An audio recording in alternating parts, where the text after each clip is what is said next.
사도신경으로 신앙 고백하시겠습니다.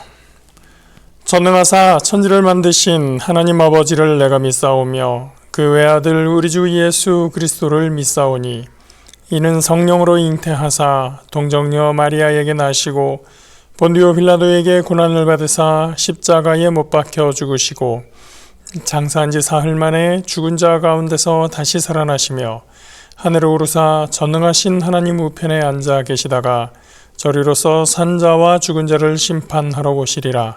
성령을 믿사오며 거룩한 공회와 성도가 서로 교통하는 것과 죄를 사하여 주시는 것과 몸이 다시 사는 것과 영원히 사는 것을 믿사옵나이다. 아멘. 함께 보실 말씀은 시편 119편 105절에서 112절입니다. 구약성경 894면에 있습니다. 구약 894페이지 시편 119편 105절부터 112절입니다. 시편 119편 105절부터 112절입니다. 구약성경 894페이지입니다. 주의 말씀은 내 발의 등이요 내 길의 빛이니이다. 주의 의로운 규례들을 지키기로 맹세하고 굳게 정하였나이다. 나의 고난이 매우 심하오니 야훼여 주의 말씀대로 나를 살아나게 하소서. 야훼여 구하오니 내 입이 드리는 자원 제물을 받으시고 주의 공의를 내게 가르치소서. 나의 생명이 항상 위기에 있사오나 나는 주의 법을 잊지 아니하나이다. 악인들이 나를 해하려고 올무를 놓았사오나 나는 주의 법도들에서 떠나지 아니하였나이다. 주의 증거들로 내가 영원히 나의 기업을 삼았사오니 이는 내 마음의 즐거움이 됨이니이다. 내가 주의 율례들을 영원히 행하려고 내 마음을 기울였나이다. 아멘. 오늘은 시편 119편입니다. 엊그제 제가 말씀드리면서 시편 117편이 성경에서 가장 짧은 장이다 이렇게 말씀을 드렸었는데요. 그리고 119편이 가장 긴 장이다 이 말씀도 함께 드렸었습니다. 그래서 어릴 때 제가 시편을 읽다가 혼자 읽기 너무 긴 것 같아서 저보다 더 어린 동생을 데려다가 너랑 나랑 2절씩 읽자 4절씩 읽자 해가지고 십몇 분 만에 이 한 장을 겨우겨우 읽었던 그런 기억이 있습니다.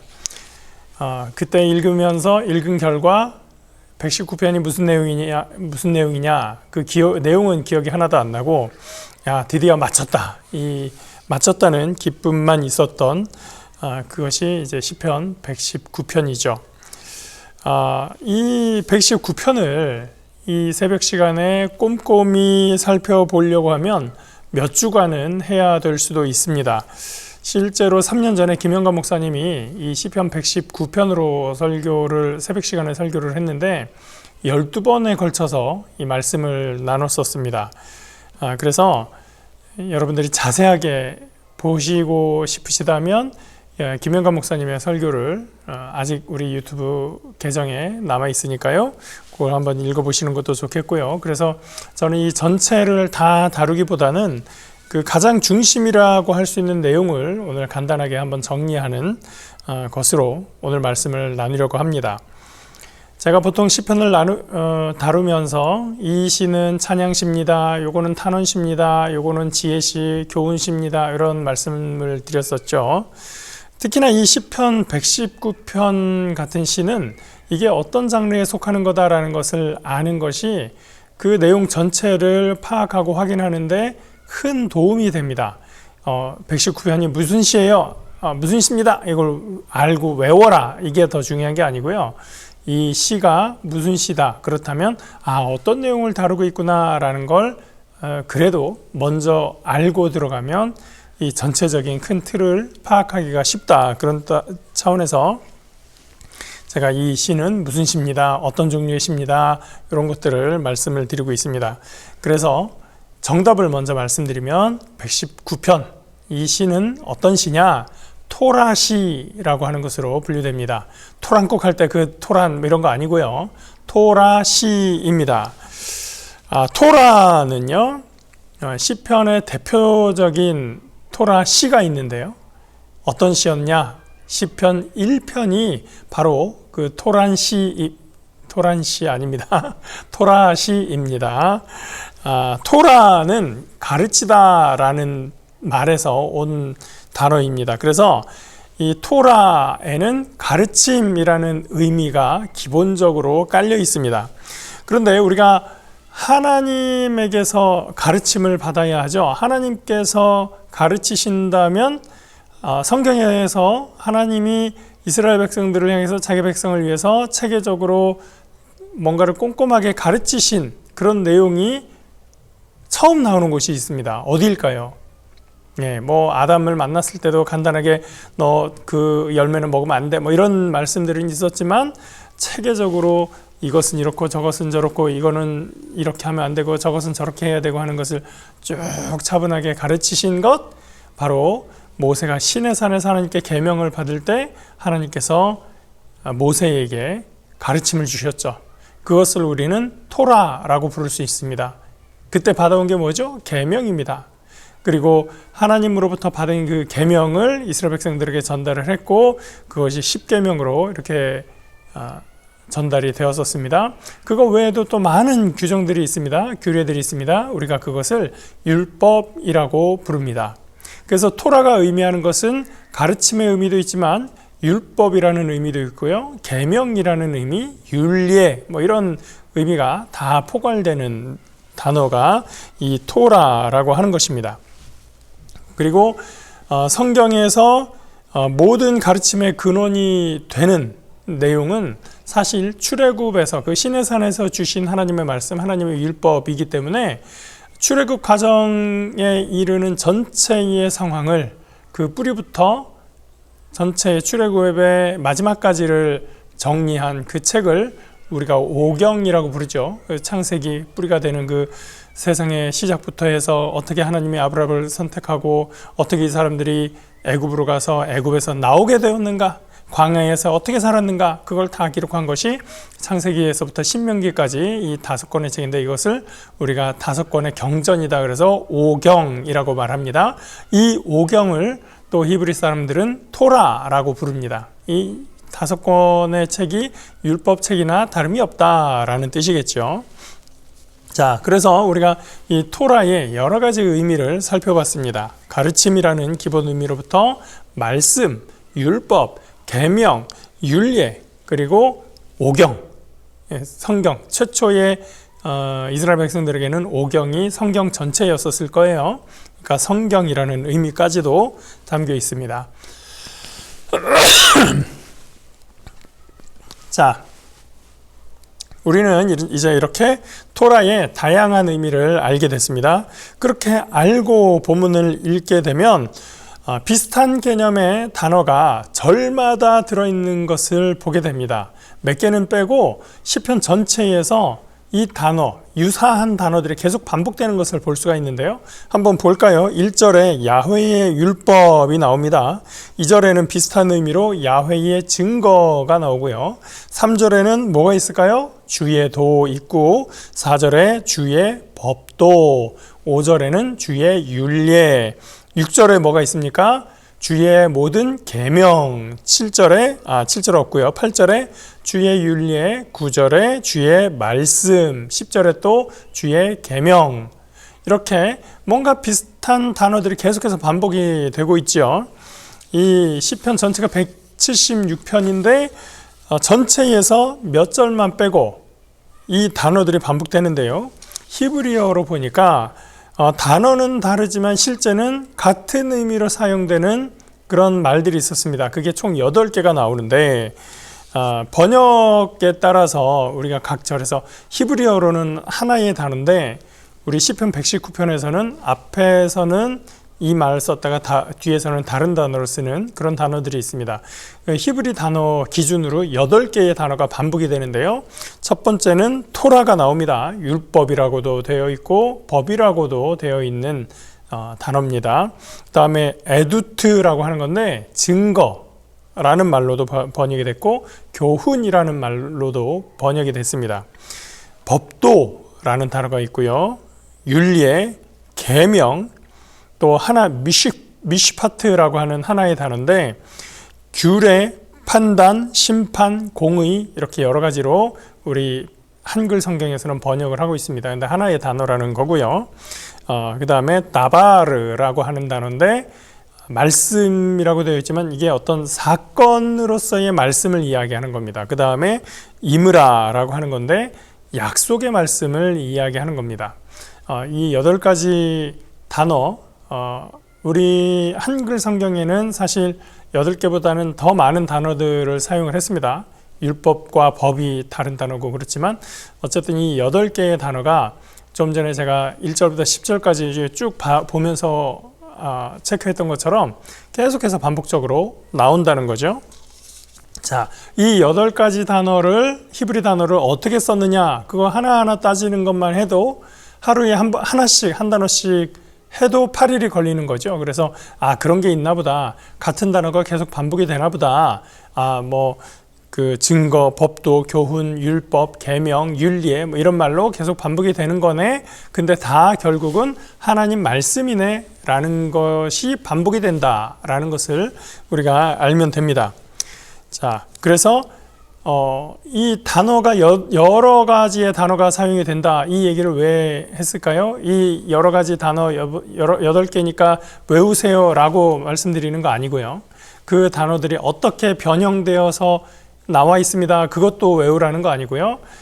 중요한 건 뭐냐? 그 여러 가지의 단어들을 사용해서 시편 119편이 전체 내용에서 가장 중심에 두고 있는 것, 가장 중요하게 생각하고 있는 개념이 뭐다? 말씀이라고 하는 거예요. 토라라고 하는 거죠. 그래서 이 시가 토라시라고 하는 것입니다. 하나님의 토라, 하나님의 말씀, 하나님의 율법, 그것이 정말 중요하다. 이 시편 119편의 핵심이다 라는 것을 우리가 알고 시작하자라는 의미에서 이 토라시라는 개념, 그리고 이 토라의 유사한 단어로서 그러나 같은 토라를 의미하는 단어들이 어떤 것들이 있는지를 말씀을 드렸습니다. 자, 그러면 그래요. 본문을 보기 전에 또 한 가지만 알고 넘어가면 시편 119편이 총 176절이라고 했는데요. 119편에 대해서 설명을 할 때 누구나 어떤 신학자든 어떤 목사님이든 119편을 얘기할 때 꼭 빼놓지 않고 얘기하는 내용이 있습니다. 바로 이 176절의 이 구절이 그냥 많다가 아니라 사실은 8개씩 8개 절씩 하나로 하나의 문단을 이룹니다. 시에서는 그걸 연이라고 하죠. 그래서 176절을 나누기 8절이 하나의 연이라고 했으니까 나누면 몇이 나오냐면 22개의 연이 나옵니다. 22는 무슨 숫자냐? 히브리어 알파벳 숫자가 22개입니다. 그러면 숫자만 일치할까요? 그렇지 않고요. 순서도 같습니다. 그래서 이 각각의 첫 번째의 연부터 22번째의 연까지 있는데 이 22개의 연이 히브리어 알파벳 순서대로 단어가 시작이 되는 거죠. 그래서 히브리어 알파벳 22개 곱하기 8개 절, 176절 이렇게 구성이 되는 것입니다. 자, 그것은 또 어떤 의미가 있을까요? 우리가 삼행시 하는 것처럼 어떤 사람의 이름을 가지고 삼행시를 한다 그러면은 단어 하나를 놓고 조일한 그러면 조 뭐뭐뭐 일 뭐뭐 이렇게 얘기하잖아요. 삼행시 하는 것처럼 히브리 알파벳을 가지고 첫 번째 알렙이라고 하는데 그 단어로 시작을 하고 그 알파벳으로 시작을 하고 두 번째 베트인데 베트로 시작을 하고 뭐 이렇게 되는데 이렇게 시를 구성한 이유는 뭘까요? 잘 짜여진 시다. 열심히 고민해서 만든 시다라고 하는 것입니다. 예. 그런데 그 시의 중심은 아까 어떤 개념이 있다고 그랬죠? 말씀, 율법, 토라가 그 중심에 있다고 했습니다. 시편 119편은 토라를 중심으로 알파부터 맨 마지막 타우까지 정성껏 고안해서 만든 시구나라는 것을 우리가 알 수 있다는 것입니다. 그래서 이렇게 열심히 우리가 삼행시는 즉흥적으로 막 지어내는 그런 시이지만 이런 히브리어에서의 히브리에서 알파벳 순서로 하는 이 시를 뭐라고 부른다고 했는데요, 전에. 예, 알파벳 시라고 간단하게 부를 수도 있고요. 우리 한자어로는 답관시, 이런 식으로 쓴 문체를 답관체라고 한다고 말씀을 드린 적이 있습니다. 그만큼 이 답관시, 답관체라고 하는 것은 정성 들여서 잘 짜여진 문장이다. 정성껏 기도하는 마음으로 만든 시다라는 것을 우리가 알 필요가 있습니다. 자, 그렇게 정성껏 답관체로 만든 이 시가 다루는 내용은 핵심에는 말씀이 있다고 했는데요. 그 말씀에 대해서 이 시는 어떻게 시작을 하고 있는지 우리가 한번 보겠습니다. 1절부터 3절까지 제가 읽습니다. 행위가 온전하여 야훼의 율법을 따라 행하는 자들은 복이 있으며 야훼의 증거들을 지키고 전심으로 야훼를 구하는 자는 복이 있도다. 참으로 그들은 불의를 행하지 아니하고 주의 도를 행하는도다. 여러분 3절까지 읽으면서 뭔가 느낌이 어디선가 본 것 같은 그런 느낌이 든다라는 생각 들지 않으십니까? 이 시가 지향하는, 이 시가 공유하고 있는 그러한 내용이 있는데요. 바로 시편 1편입니다. 여러분 시편 1편 외우시는 분들 많죠? 어떻게 시작합니까? 복 있는 사람은 누구냐? 그 내용으로 시작을 합니다. 악인의 길을 쫓지 않고 죄인의 길에 서지 않고 오만한 자의 자리에 앉지 아니하고 오직 무엇을 하나요? 야훼의 율법을 즐거워하여 주야로 묵상하는 자다. 그렇게 이야기를 합니다. 그는 시냇가에 심은 나무가 철을 따라 열매를 맺으며 그 잎사귀가 마르지 아니함 같으니 그가 하는 일이 모두 다 형통한다. 그러나 악인은 그렇지 않지. 오직 악인은 바람에 나는 겨와 같다. 그렇게 말하는 것이 시편 1편입니다. 그래서 시편 1편도 토라시입니다. 토라를 즐거워하고 그것을 묵상하는 바로 그 사람이 복 있는 사람이다. 그 정서를 119편도 그대로 가지고 있는 것입니다. 시편 1편에서도 시편 119편에서도 하나님의 말씀을 즐거워하며 그 말씀을 묵상하는 그 즐거움에 대해서 노래하고 전심으로 묵상하는 자가 복이 있다라고 노래하고 있는 것입니다. 그래서 시인은 이 말씀을 묵상하는 것을 너무나 좋아합니다. 6절도 볼까요? 내가 주의 모든 계명에 주의할 때에는 부끄럽지 아니하리이다. 7절 내가 주의 의로운 판단을 배울 때에는 정직한 마음으로 주께 감사하리라. 이렇게 하나님의 말씀을 얼마나 좋아하는지를 시인이 노래를 하고 있죠.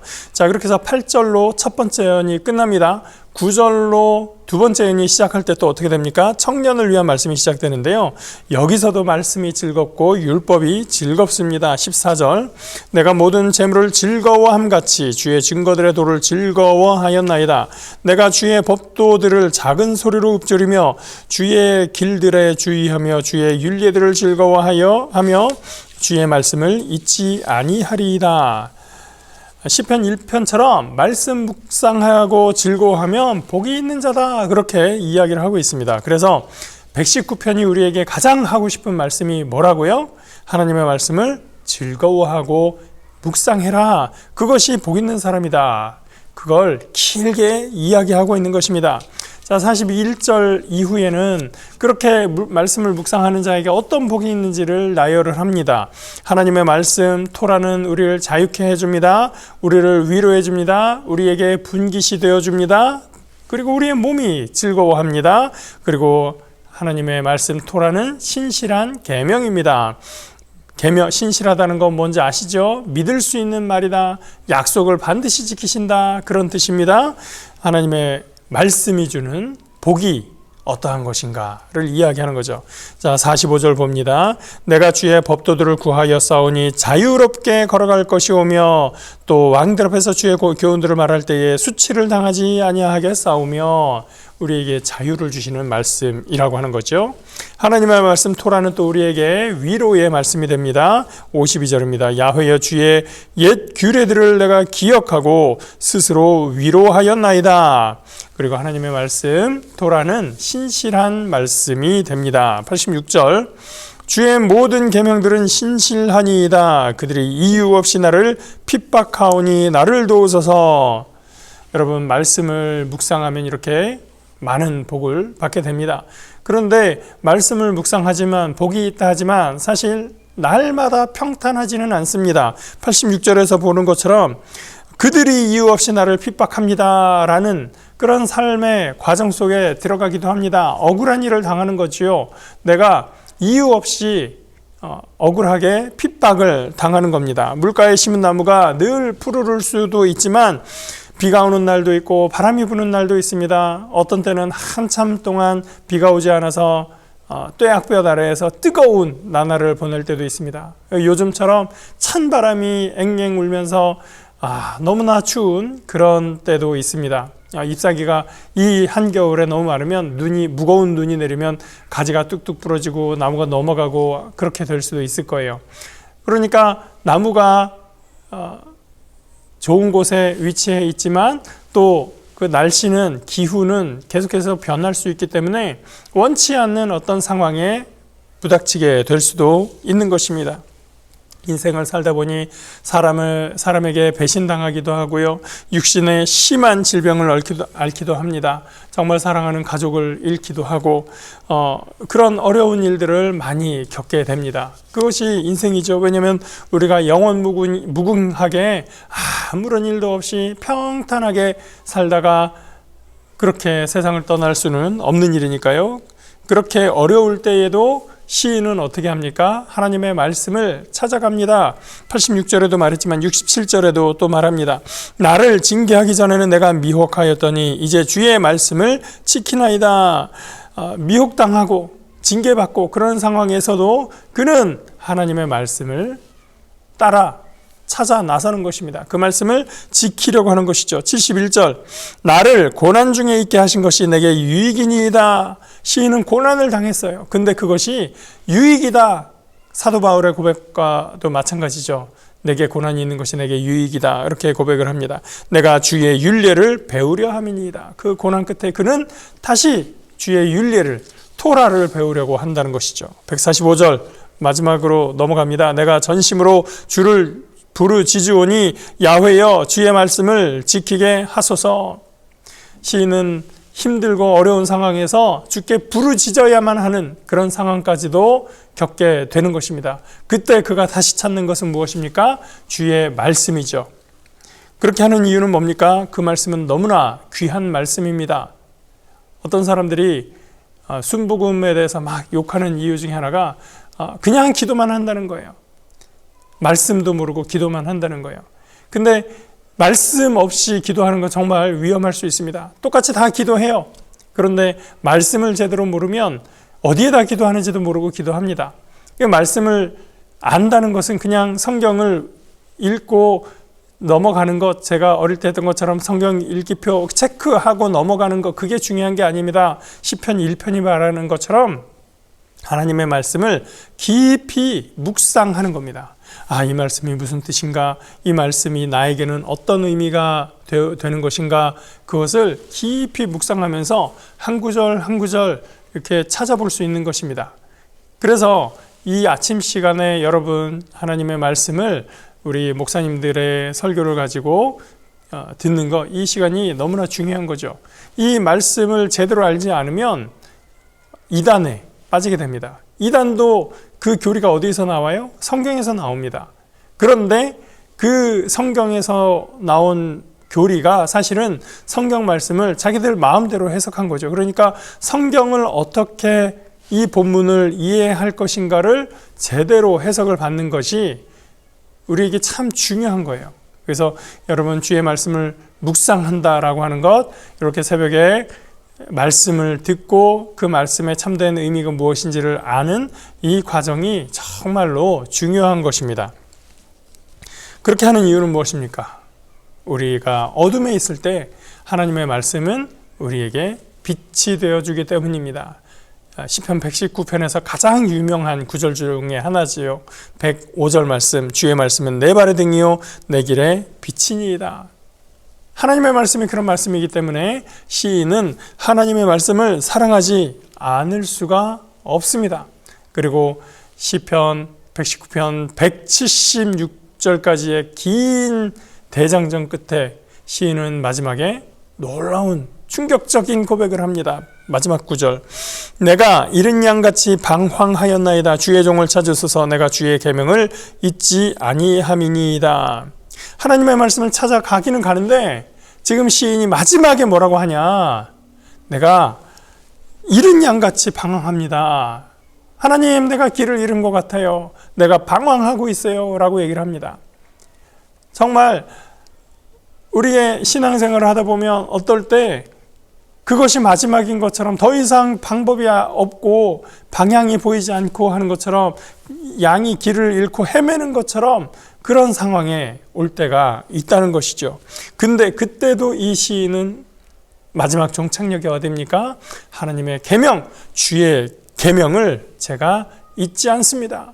하나님의 말씀을 잊지 않습니다. 나의 길을 인도해 주세요 라고 지금 호소하고 있는 것입니다.